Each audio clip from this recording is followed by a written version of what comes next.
Today I'm hoping to answer a question that we get asked all the time, and it's how to bunny hop a hardtail and how it might differ from a full suspension bike.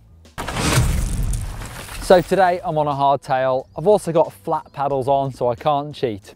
The bike is a large, which is actually slightly too big for me. I normally ride a medium, so that's actually quite good. It's going to show our smaller viewers how much you've got to throw your weight around on the bike to get a hop. It's also plus size, so wider tyres, but that won't make any difference to the bunny hop. Bike setup will also make a difference to how easy or hard you find a bunny hop. I've got a relatively long stem on there today, sort of 80mm, so that stretches me out a little bit. A shorter stem would make it a little bit easier. Also, my saddle won't go any lower than this on a large frame, so I don't have that much space to move my hips around. So a lower saddle, shorter stem would make a bunny hop a little bit easier. So the technique for a bunny hop, the start is exactly the same as a full suspension bike. You're looking for that L shape with your hips. So stand nice and tall, pump down, and then to the back of the bike in one smooth motion. So that's that L shape, the manual technique that I always talk about. On a full suspension bike, that pump part of the L is going to compress that suspension, and then when you're ready to lift the rear wheel, that's going to help you pop a little bit. And that's why you really need to squash that rear shock on a full suspension bike. On a hardtail, obviously that doesn't matter so much. The pump part is less important.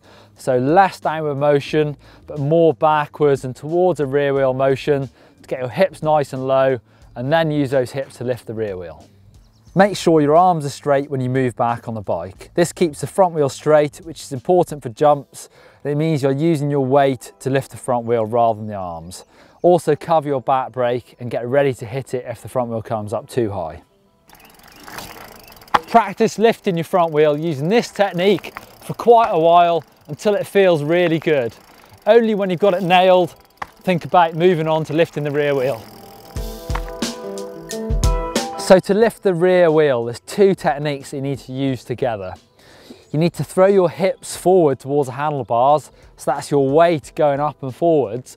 And at the same time you do that, you need to dip your toes slightly and pull back slightly against the pedals with your feet. And you need to do those two things at exactly the same time, and that's going to pop the rear wheel up and into the air. This is the hardest part of it, and if you find your feet are slipping or lifting off the pedals, then first make sure your foot's in the right position on the pedal. Then secondly, make sure you're not trying to do too much of it with your feet, and you're using your hips as well as your feet to lift the rear wheel. So there you go. Once you've got both those skills, the front and the rear wheel lift, now it's time to put the two together into one smooth motion, and there's your bunny hop.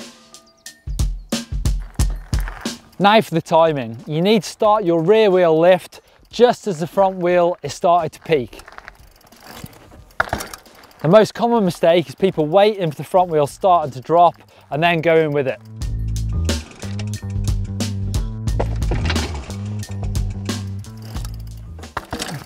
And that's slightly too late.